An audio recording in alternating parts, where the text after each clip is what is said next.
From Super League to Olympic distance to age group world records to Kona. Go longer with the right fuel at the right time with SFuels.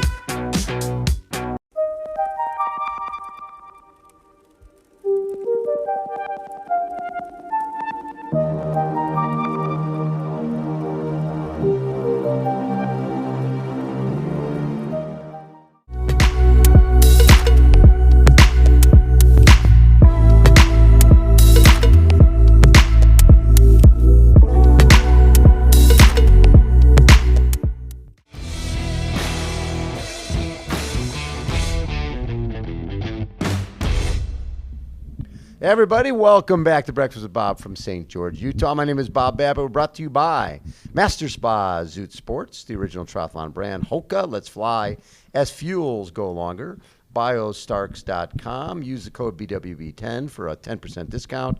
Quintanaroo, Form Smart Swim Goggles, Zions Bank, Premium Plus Sports, and, of course, our Challenged Athletes Foundation. Our next guest, coming off a huge win at Ironman France earlier this year, Mr. Rudy Von Berg. How you doing, Rudy?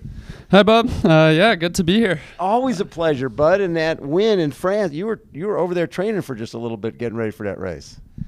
Yes, well, obviously, I grew up there. And yes, it meant a lot. I know all those roads really well, and that's why I wanted to do my first Ironman there. And then I went there, just 2 weeks before the race. Okay. Yeah, 2 or 3 weeks. Get some extra practice on some of the downhills and on just the specificity of the bike course. What did it mean to you to win there, basically in your backyard? Well, obviously, I always dreamt of winning in France, Yes. Ironman France. You know, when I was a little kid, I would go up on the climbs to see the guys pass.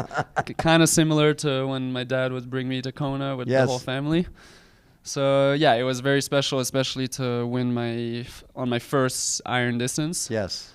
But I didn't feel overly happy in a way. Really? Because it's kind of like what Lionel Sanders explained in a video once. Unless we're at this point in our career, unless we transcend ourselves and we really feel like we had a performance that was For the almost ages. better than we thought, Yeah. we're not that happy because it's kind of like, well, I just knew I could do this, but I was hoping I could do a bit better, you know? Right.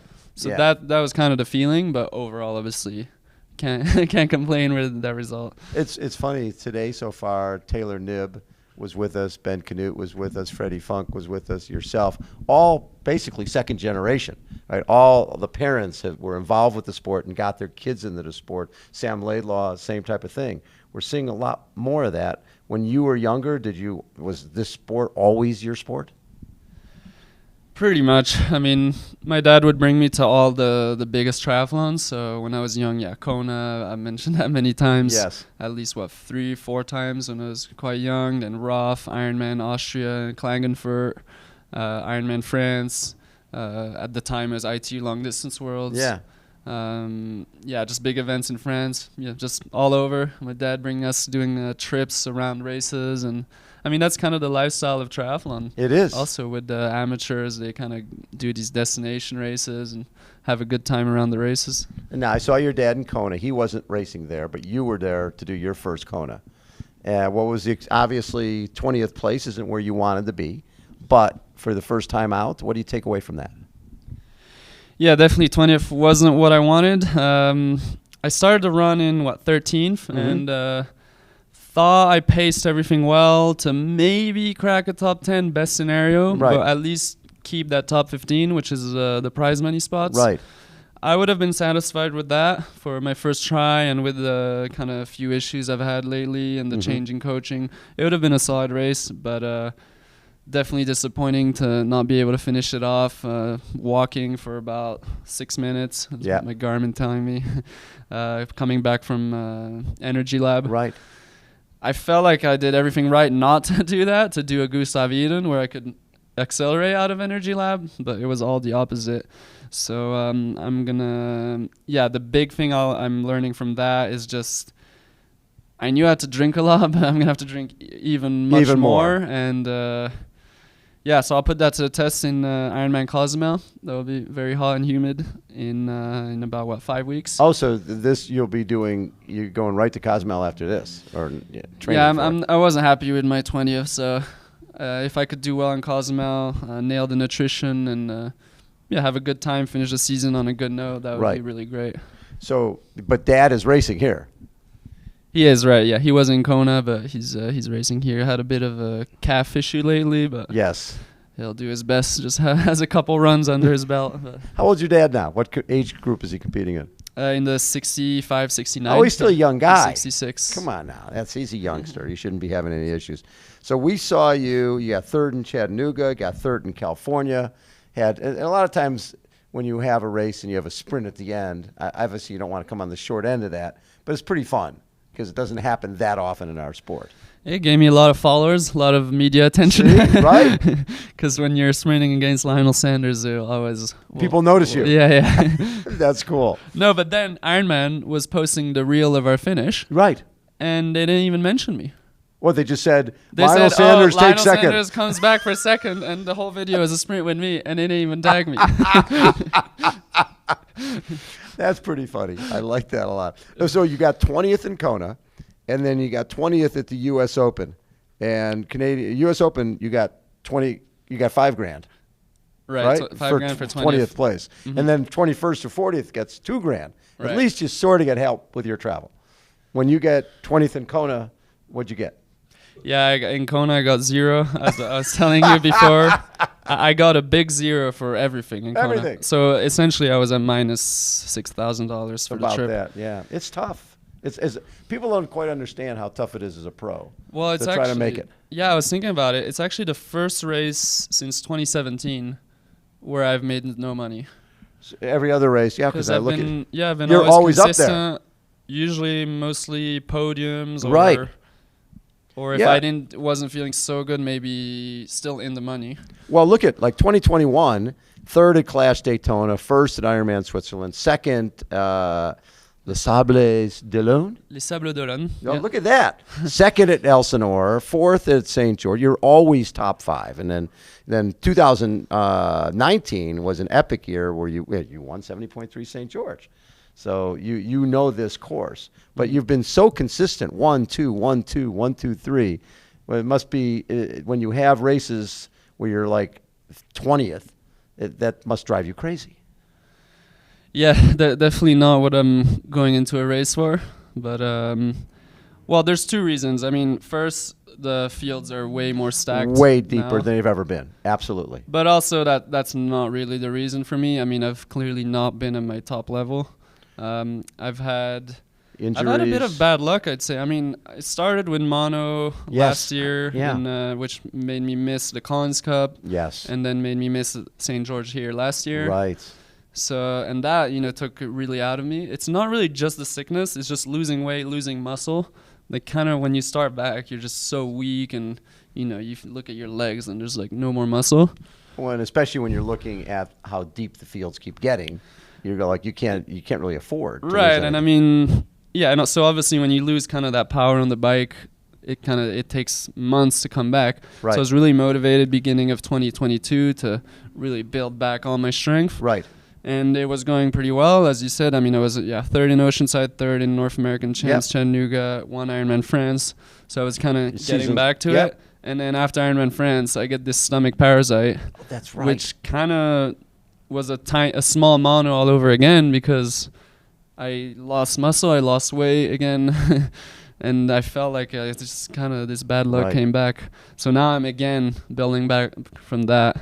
And the hard part is you guys are so fit, and you're sort of as Sebastian Kienle says so well, you're this close to being fit or fucked, right? You're on that edge all the time, and because you're that close to being the best you can be or sick, if you get a parasite or something like that, which might not happen if you're not at the level of fitness that you're at. Right, yeah, but probably. I mean, it was my first full Ironman distance after Ironman France. That's when I got it.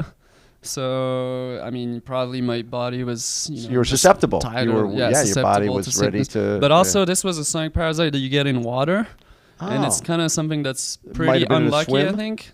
So it was either in a pool or in the ocean or in the sea, swim something. You're right. So maybe that was just pure bad luck. Yeah. Well, but the interesting part is there's always another race and there's always another day.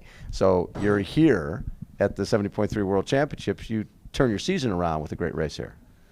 Exactly, and that's kind of what I'm starting to think. I mean, I started with a new coach as well, right after that stomach parasite. Yes. And I mean, he was saying, yeah, I've rarely seen a pro athlete that was that unfit, that slow. Right. Like that weak, essentially.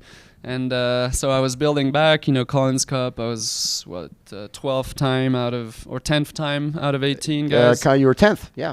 Yeah, 10th I mean, it fastest wasn't time. not great, but it wasn't too bad. No, well, you're going Especially- against the best in the world. It's Right. not like it's not like you're going against me. You're And going then, against fast people. Yeah, then the PTO US Open, as you said, 20th. I had zero power on the bike. That didn't feel good at all. The run was okay, so yeah, I was able to catch up kind of to 20th.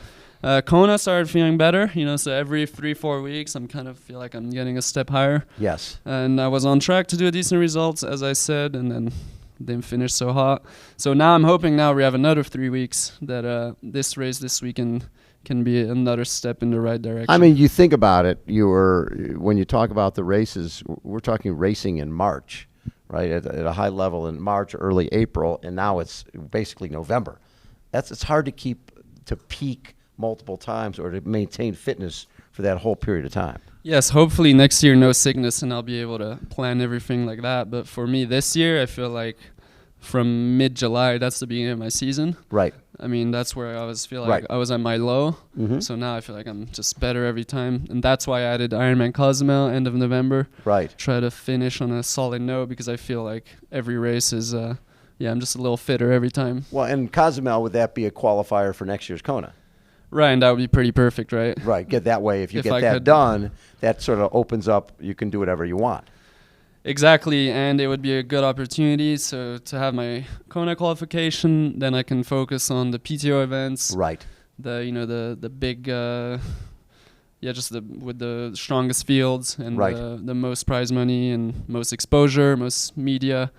So yeah, those should be the highlights of next year. I mean, it's funny when you mentioned the U.S. Open and Canadian Open, and with sponsor bonuses, it'd be great because those races aren't just other races. It's like it is a world championship field for those two races, plus Collins Cup, plus whatever happens next, whatever is going to be added this next year. So down the line, we want to see sponsors putting up. When you finish on the podium in those races, it should be more 8,000, 10,000, like a world championship bonus. Right. Yeah. The PTO is bringing a whole new side to the sport. Yes. They're really developing that media professional side. And I mean, hopefully those will be the kind of like in tennis, right? That's what they're going after. Yes. Just continental opens. Yes. These big events and Well, and as a professional athlete, you're in it to make a living. So those are the events where there's $1 million prize purse. Those are going to be the first events you put in your schedule, and trying to qualify for and get to those, and then you'll add the other ones around that. Right, that's the idea. Focus on those PTO events and then a 70.3 Worlds and a Kona, perhaps. Right, yes. But, I mean, that's already, 6 races? That's a lot. 4 PTO regional events. No, that's 7 if you qualify for Collins Cup. Yes. So That's a season. that's an entire season That's a already. season. It's almost too much. If you can't peak at all of those. No, and especially if you have to do another Ironman to get to Kona. Yeah, that makes then it tough. Choices are going to have to be made at that point. Exactly. But as I said, if I qualify in Cozumel, that can set me up well for next year. So. Right. So what are your goals in terms of this race? Since you've only been with your new coach for how long? It's been since mid-July. Okay. But as I said, I was very weak at that point. You're just starting. Right. So my goal for this race, fairly conservative, top 10. Top 10 would be great. Love it.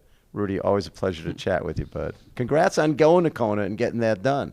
Because it would have been easy where the place you were at to go, okay, I'm gonna pull the plug and I'm gonna go do Florida or Arizona and save my legs.